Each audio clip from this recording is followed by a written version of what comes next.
Chapter 2 के अंदर हम लोगों ने देखा कि आर.एच. विटेकर जो है उन्होंने संपूर्ण सजीव जो है उनको कितने जगत में बांटा बेटा? 5 जगत के अंदर बांटा। मोनेरा, प्रोटिस्टा, फंजाई है ना, प्लांटी और एनिमिलिया। तो इसके अंदर हम वन बाय वन हर एक ग्रुप को देखेंगे कि कौन से ग्रुप में कौन कौन से सदस्य हैं और उस जो जगत है उसकी विशेषता क्या है। तो सबसे पहले हमारा जो जगत या किंगडम हम बोलते हैं वो किंगडम है हमारा मोनेरा। तो मोनेरा जगत के जो प्राणी हैं वो सारे के सारे कैसे हैं? प्रोकैरियोटिक और एक कोशिकीय। प्रोकैरियोटिक क्या होते हैं? मालूम है ना कि कोशिका होती है लेकिन इसका केंद्रक झिल्ली नहीं पाई जाती और झिल्ली युक्त कोशिकांग होते हैं जैसे कि अंतर्द्रव्य जालिका, हरित लवक है ना, माइटोकॉन्ड्रिया है। इस प्रकार की संरचनाएं इसमें सुविकसित नहीं होती। आगे बात समझ में? तो ये प्रोकैरियोटिक कोशिकाएं होती हैं। प्रोकैरियोटिक ऑलरेडी हम पढ़ चुके हैं, कोशिका वाला जो चैप्टर है, जिसको नहीं आता है वो देख लें उसमें, है ना। तो प्रोकैरियोटिक और एक कोशिकीय होने का मतलब शरीर जो है वो सिंगल सेल से मिलकर बना हुआ है। अब इसके अंदर कौन कौन से जीव सम्मिलित है? जीवाणु यानी जो बैक्टीरियाज होते हैं वो। फिर है माइकोप्लाज्म, इसे नीट में पूछा जा सकता है। माइकोप्लाज्म को जो जंतु जगत है उसका जोकर कहा जाता है। क्यों? क्योंकि इसकी जो कोशिका भित्ति होती है बेटा वो नहीं पाई जाती, तो ये अपनी शेप क्या करता रहता है? चेंज करते रहता है। बहरूपिया जो होता है, आता है ना, पहले गांवों में आते थे बहरूपी, जो कभी हनुमान जी बन के आते थे, कभी काली माँ बन के आते थे। आप लोगों की में तो अभी तो कम देखने मिलता है, स्टिल अभी गाँव में कईयों में आते हैं, बाकी हमारे टाइम में जब हम बच्चे थे तो काफी आते थे। तो इसे जीव जगत का बहरूपिया या जोकर के नाम से जाना जाता है, क्योंकि जोकर भी जो है वो अलग अलग गेटअप्स लेते रहते हैं ना। फिर है एक्टिनोमाइसिटीज और cyanobacteria, blue green algae cyanobacteria होती है, ठीक है। नाइट्रोजन स्थिरीकरण का काम करती है। वायुमंडलीय जो नाइट्रोजन होती है उसको क्या किया जाता है? अमोनिया के अंदर नाइट्राइट और नाइट्रेट के अंदर क्या किया जाता है? बदला जाता है। अब आता है मोनेरा जगत के प्रमुख लक्षण। तो कौन कौन से लक्षण है? सबसे पहले प्रोकैरियोटिक होती है। प्रोकैरियोटिक होते ही आ जाता है कि सुविकसित केंद्रक इनमें क्या होता है? नहीं पाया जाता है। आगे बात समझ में? एक कोशिकीय है दूसरा लक्षण, तो सिंगल सेल से मिलकर क्या होता है? बना होता है। आगे बात समझ। जो नेक्स्ट अगर इसकी बात करते हैं लक्षण की, तो ये पाए कहाँ जाते हैं? तो ये सभी जगह पाए जाते हैं मोस्ट ऑफ। आप चाहे मृदा ले लो, लवणीय जल ले लो, अलवणीय जल ले लो, है ना, और वायु ले लो, सभी जगह जीवाणु क्या होते हैं? उपस्थित होते हैं। तो ये सर्वव्यापी होते हैं, सभी जगह पाए जाते हैं। फिर है कि इनकी कोशिका भित्ति। तो कोशिका भित्ति जो होती है वो पाई जाती है जनरली किसकी बनी होती है? सेल्यूलोज की बनी हुई होती है, लेकिन इनकी जो जीवाणु होते हैं उनकी जो कोशिका भित्ति होती है वो पेप्टिडोग्लाइकेन और सेल्यूलोज रहित जो पॉलीसेकेराइड होते हैं, सेल्यूलोज रहित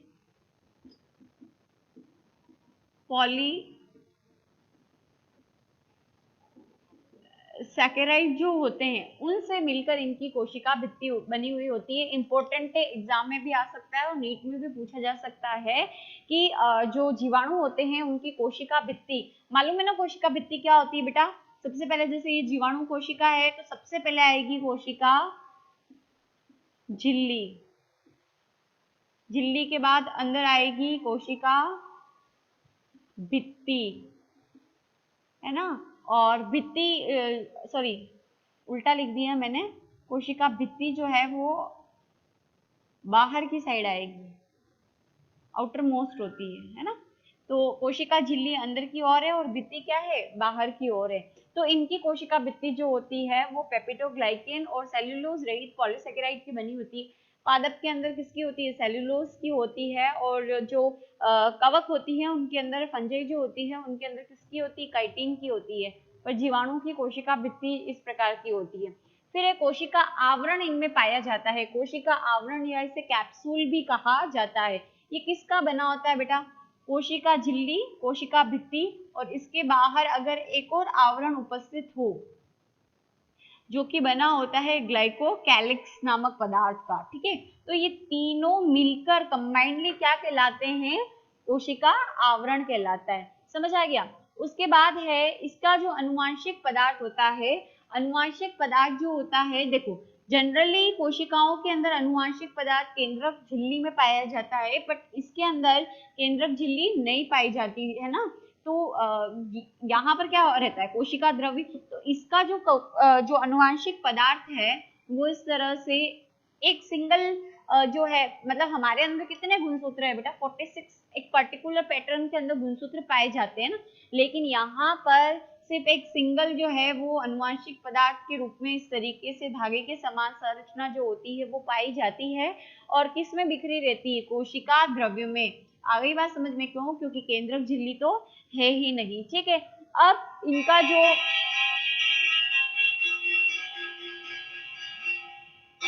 इनका अनुवांशिक पदार्थ है इसे जीनोफोर कहा जाता है। अनुवांशिक पदार्थ को क्या कहा जाता है, जीनोफोर कहा जाता है। मनुष्यों में जो अनुवांशिक पदार्थ होता है वो बना होता है डीएनए प्लस हिस्टोन का, हिस्टोन प्रोटीन का, राइट। लेकिन इनमें हिस्टोन प्रोटीन क्या होता है, अनुपस्थित होता है। ये नीट में क्वेश्चन पूछा जा सकता है। आ रही बात समझ में कि जो अनुवांशिक पदार्थ होता है मोनेरा जगत के प्राणियों का, जीवाणुओं का क्या कहलाता है, तो जीनोफोर कहलाता है। और क्या चीज अनुपस्थित होती है, तो हिस्टोन प्रोटीन इनमें अनुपस्थित होती है।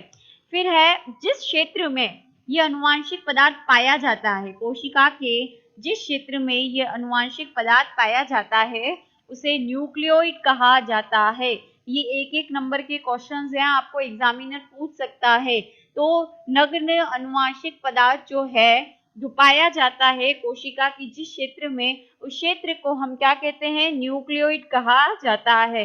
फिर राइबोसोम जो होता है जिसमें प्रोटीन का निर्माण किया जाता है, राइबोसोम वो संरचना है जो किसका निर्माण करती है, प्रोटीन का निर्माण करती है ना, प्रोटीन का निर्माण करने में मदद करती है। उसमें 70S यूकैरियोटिक कोशिकाएं जो होती है उसके अंदर 80S टाइप का पाया जाता है, और प्रोकैरियोटिक में कैसा होता है 70S। क्यों कहते हैं 70S, क्यों कहते हैं 80S, ये अगर आप लोगों ने जो कोशिका वाला चैप्टर पढ़ा होगा उसके अंदर मैंने पढ़ाया है, समझाया है राइबोसोम है ना, तो अगर पढ़ा होगा तो समझ में आ जाएगा। तो 70S टाइप का राइबोसोम पाया जाता है। क्रोमेटोफोर्स उपस्थित होते, देखो ये जो हमारा मोनेरा जगत है प्रोकैरियोटिक कोशिका है, तो प्रोकैरियोटिक कोशिका की विशेषता यही होती है, ना तो झिल्ली युक्त केंद्रक पाया जाता है, ना झिल्ली युक्त कोशिकांग। झिल्ली युक्त कोशिकांग हम सेल वाले चैप्टर में पढ़ चुके हैं, जो कि होते हैं माइटोकॉन्ड्रिया, गोल्जिका, अंतर्द्रवी जालिका। तो ये सब इसमें क्या होते हैं, अनुपस्थित होते, नहीं पाए जाते। अरे बात समझ में।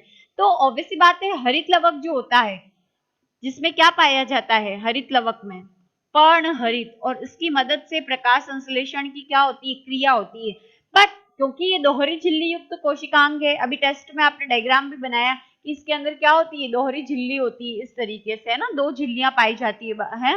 तो ये दोहरी झिल्ली युक्त कोशिकांग है। तो प्रोकैरियोटिक में जब झिल्ली युक्त कोशिकांग ही नहीं होते तो दोहरी झिल्ली युक्त कोशिकांग आएंगे क्या, नहीं आ सकते ना।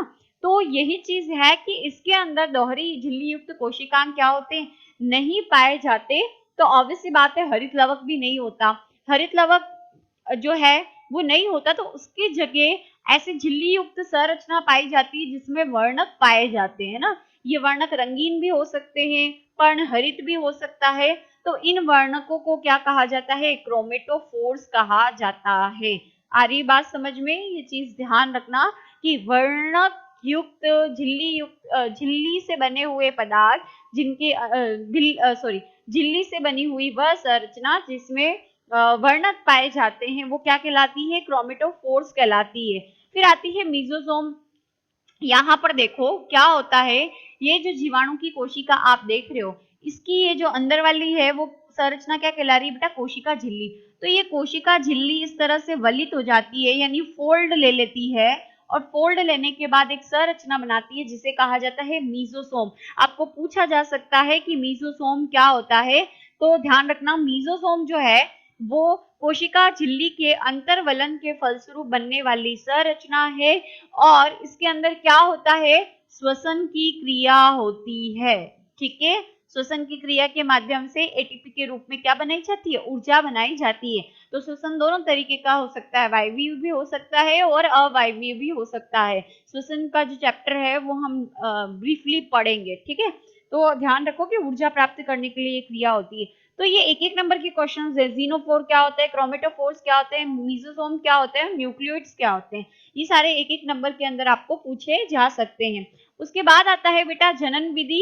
तो जो मोनेरा जगत के प्राणी है उनमें जनन देखो लैंगिक तो होता ही नहीं है ना, लैंगिक जनन नहीं होता है। और इस जगत के जो प्राणी है जो जनन की विधि अपनाते हैं वो या तो होगी कायिक जनन या फिर होगी अलैंगिक जनन। ठीक है, अलैंगिक जनन और कायिक जनन में क्या है, कायिक कायिक काय किसको बोलते हैं, शरीर। ठीक है, तो शरीर का हिस्सा टूट जाता है, मतलब ये एक जीवाणु है, ये डिवाइड होता है और दो जीवाणु बना लेता है, इसको हम विखंडन कहते हैं। यानी शरीर का हिस्सा ये टूट जाता है और क्या होता है, दो हिस्सों में बढ़ जाता है, दो नए जीव क्या हो जाते हैं, बन जाते हैं। तो ये जो विधियां है ये कायिक जनन की विधि है। तो शरीर के हिस्से टूट कर नए, जैसे पादपों में भी होता है कि पादप के अंदर जड़, तने या पत्ती वाले भाग से अगर क्या होता है, नया पौधा विकसित होता है तो उसको कायिक जनन कहते हैं। तो सेम वही है कि इसके अंदर कायिक जनन के द्वारा जनन करते हैं, मतलब शरीर टूट के क्या करता है, नई संतति की उत्पत्ति करता है। फिर अलैंगिक जनन, अलैंगिक जनन क्या होता है बेटा, जनन की वो विधि जिसके अंदर क्या होता है, उसके अंदर युग्मकों का निर्माण नहीं होता, नर युग्मक नहीं बनता, मादा युग्मक नहीं बनता। जैसे कि शुक्राणु नर युग्मक होता है मनुष्यों में और अंडाणु मादा युग्मक होता है। तो वही चीज है कि इसमें नर युग्मक और मादा युग्मक नहीं बनते हैं और ना ही उनका संलयन होना यानी निषेचन होता है, ना अर्धसूत्री विभाजन होता है। तो ये जो जनन की विधियां हैं ये अपनाई जाती है। उसके बाद अगर हम नेक्स्ट देखते हैं कि पोषण जो है, आपको पूछा जा सकता है कि पोषण किस प्रकार से होता है। तो देखो मोनेरा जगत के जो प्राणी है इनमें पोषण जो होता है वो दो तरीके के ये होते हैं, या तो स्वयं पोषी होते हैं या विषम पोषी। स्वयं मतलब खुद, जो अपना भोजन क्या करते हैं, खुद बनाते हैं, है ना। तो दो तरीके से ये अपना खुद बनाते हैं भोजन, एक प्रकाश संश्लेषी होते हैं और एक रसायन संश्लेषी। रसायन संश्लेषी विभिन्न रसायन जो उपस्थित होते हैं, जो केमिकल्स होते हैं, है ना, या उन केमिकल्स की मदद से ये क्या करते हैं, अपना भोजन बनाते हैं। और प्रकाश संश्लेषी सूर्य के प्रकाश से ऊर्जा प्राप्त करते हैं, मतलब सूर्य के प्रकाश की सहायता से क्या करते हैं, अपना भोजन बनाते हैं। फिर आता है विषमपोषी जिसमें दो प्रकार होते हैं, पहला आता है परजीवी और दूसरा है मृतोपजीवी।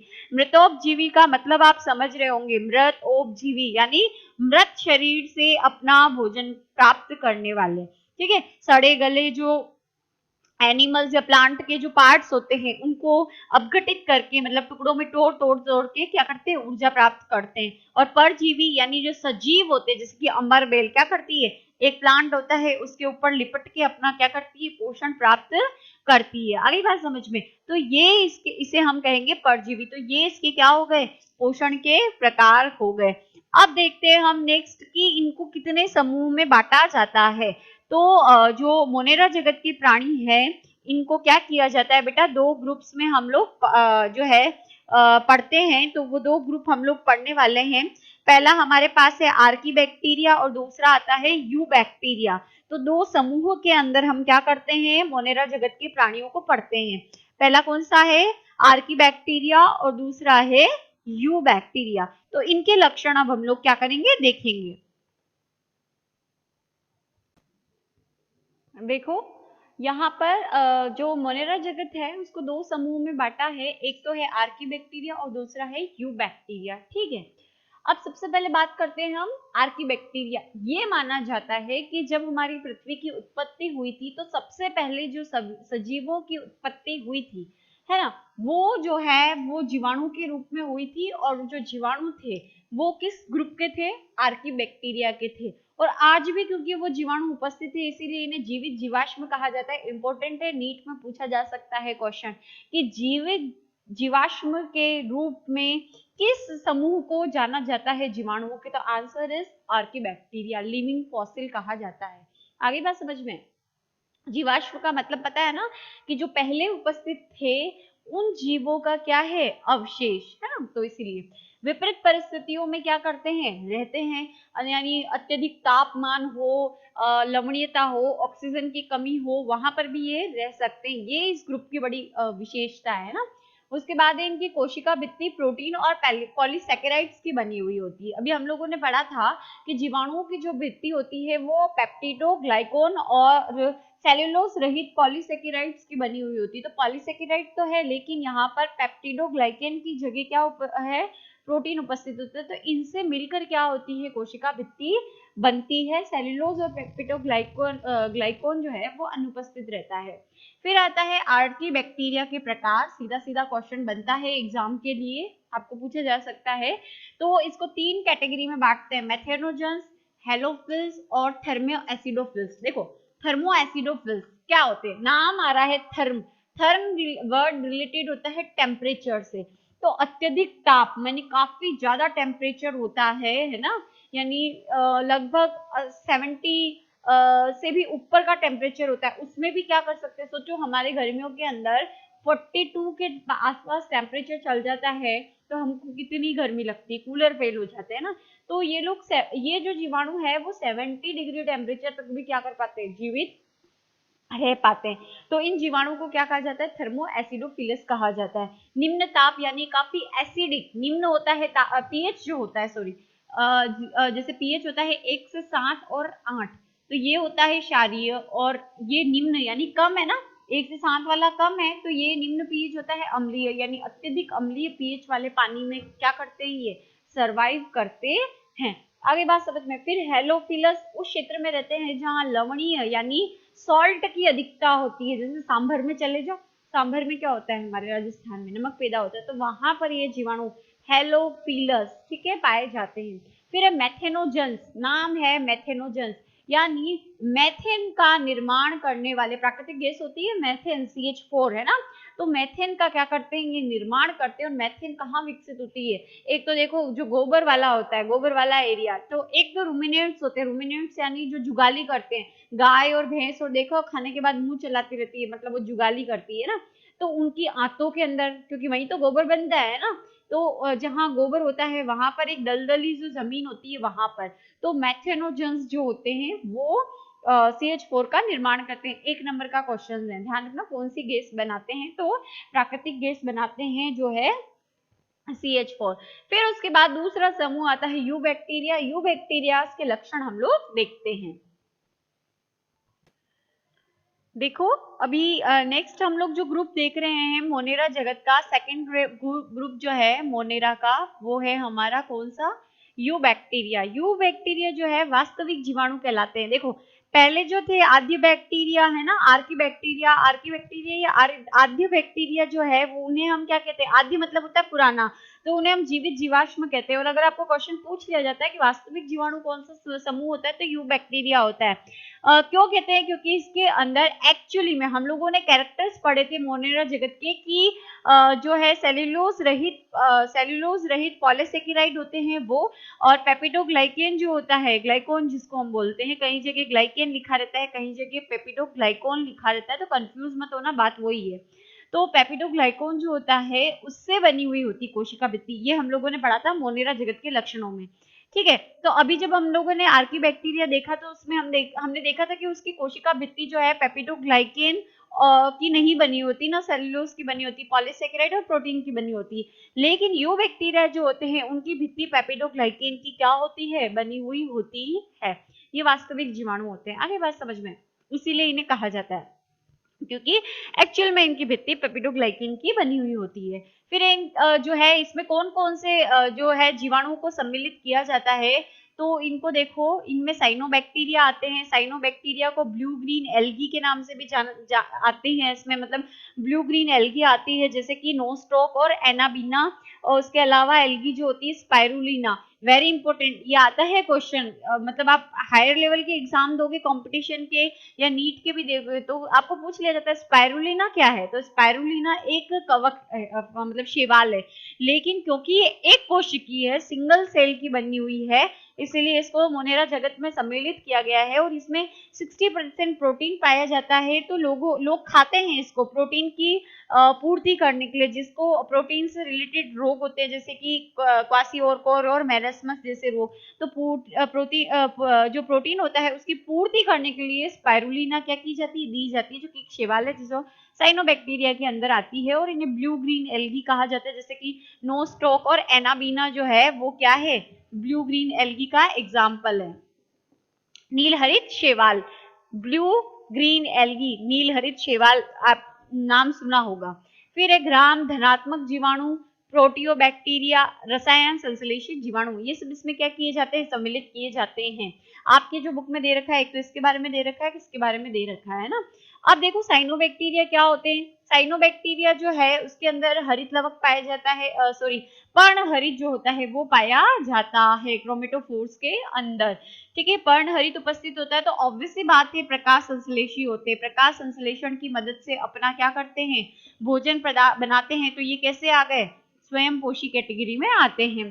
फिर है ये जो रहते हैं, है ना, कॉलोनी बना के रहते हैं। कॉलोनी बनाने का मतलब होता है एक जो जीवाणु होता है वो इस तरह से ग्रुप बॉल जैसी स्ट्रक्चर बना लेते हैं, और इसके बाहर क्या होता है, एक जेली का क्या होता है, आवरण पाया जाता है। और तंतुमय जीवाणु भी होते हैं, तंतु मतलब ऐसे धागे जैसी संरचना बना लेते हैं। तो दो तरीके से पाए जाते हैं, बॉल जैसी आकार में भी होते हैं जो कॉलोनी होती है, और ऐसे धागे जैसी संरचना भी बनाते हैं। तो ये एक जीवाणु हो गया, ये दूसरा, ये तीसरा, ये चौथा, ये पांचवा, इस तरीके से ना। तो फिर है कि ये प्रदूषित जल के अंदर सर्वाधिक मात्रा में क्या होते हैं, पाए जाते हैं। ठीक है, अब इसका एग्जाम्पल है आपके नोस्टॉक और एनाबीना। ठीक है, नोस्टॉक और एनाबीना जो होती है बीजीए या ब्लू ग्रीन एल्गी, इसके अंदर इस तरीके से इनके बीच में सेल्स पाई जाती है जिनकी भित्ति काफी मोटी होती है। तो ये अलग से आपको क्या होती है, दिख जाती है। इन सेल्स को कहा जाता है हेटेरोसिस्ट। क्या कहा जाता है बेटा, इन सेल्स को कहा जाता है हेटेरोसिस्ट। हेटेरोसिस्ट जो होती है वो नाइट्रोजन स्थिरीकरण का काम करती है, यानी वायुमंडलीय नाइट्रोजन को नाइट्रेट, नाइट्राइट और अमोनिया में बदलती है, यानी NO2, NO3 और NH3, अमोनिया, नाइट्राइट और नाइट्राइट और नाइट्रेट में बदलती है। आगे बात समझ में, तो इसे नाइट्रोजन स्थिरीकरण कहा जाता है। वायुमंडलीय नाइट्रोजन को नाइट्राइट, नाइट्रेट और अमोनिया में बदलना नाइट्रोजन स्थिरीकरण कहा जाता है। तो हेटेरोसिस्ट का क्या काम है बेटा, नाइट्रोजन स्थिरीकरण करना। आ गई बात समझ में। फिर आता है रसायन संश्लेषी जीवाणु। ये रसायन संश्लेषी अकार्बनिक जो रसायन होते हैं, जैसे कि ये रहा नाइट्राइट, नाइट्रेट और अमोनिया, है ना। तो इनसे जो प्राप्त ऊर्जा होती है उसे एटीपी के रूप में क्या करते हैं, संग्रहित रहते हैं। इसके अलावा ये जो जीवाणु होते हैं वो कहाँ पाए जाते हैं, एक तो कवक के साथ पाए जाते हैं, कवक के साथ सहजीवन व्यतीत करते हैं। ठीक है, और दूसरा जो होता है हमारे फलीदार जो पादप होते हैं उनमें राइजोबियम जीवाणु जो होता है वो पाया जाता है और नाइट्रोजन स्थिरीकरण का काम करते हैं ना। यानी क्योंकि पौधे जो है वो वायुमंडलीय नाइट्रोजन को सीधे सीधे नहीं ले पाते हैं ना, तो वो किस रूप में लेते हैं, नाइट्राइट, नाइट्रेट और अमोनिया के रूप में लेते हैं। तो ये जीवाणु उसके अंदर परिवर्तित करते हैं, और जो पौधे होते हैं उनके अंदर जो नाइट्रोजन की आवश्यकता होती है उसको पूर्ण करते हैं। नाइट्रोजन की आवश्यकता तो होगी, क्यों, क्योंकि देखो डीएनए होता है उसमें नाइट्रोजन पाई जाती है कि नहीं, तो डीएनए नहीं होगा तो प्रोटीन बनेगा क्या, नहीं। तो इसीलिए नाइट्रोजन जरूरी होता है। नाइट्रोजन क्योंकि पौधे डायरेक्ट नहीं ले पाते, तो ये जीवाणु उनको क्या करते हैं, हेल्प करते हैं। इसका सबसे अच्छा एग्जाम्पल सहजीवन जो पाया जाता है पौधों के अंदर, फलीदार पौधों के अंदर, उनकी जड़ों में जीवाणु जो होते हैं, जैसे कि राइजोबियम जीवाणु जो है वो गुलिका बनाते हैं। जो जीवाणु होते हैं वो क्या करते हैं, वायुमंडलीय नाइट्रोजन को किस में बदल के दे देते हैं, पौधे को नाइट्रेट, नाइट्राइट और अमोनिया में बदल देते हैं। बदले में पौधे उन्हें भोजन देते हैं और रहने को आवास देते हैं। तो उसे हम क्या कहते हैं, सहजीवन। 9th क्लास में पढ़ा है ना। तो ये आपके यहाँ पर होता है। इसके बाद हम लोग नेक्स्ट जो वीडियो है उसके अंदर जीवाणु के प्रकार देखेंगे, आकार की देखेंगे, जीवाणु में जनन और जीवाणुओं का महत्व देखेंगे।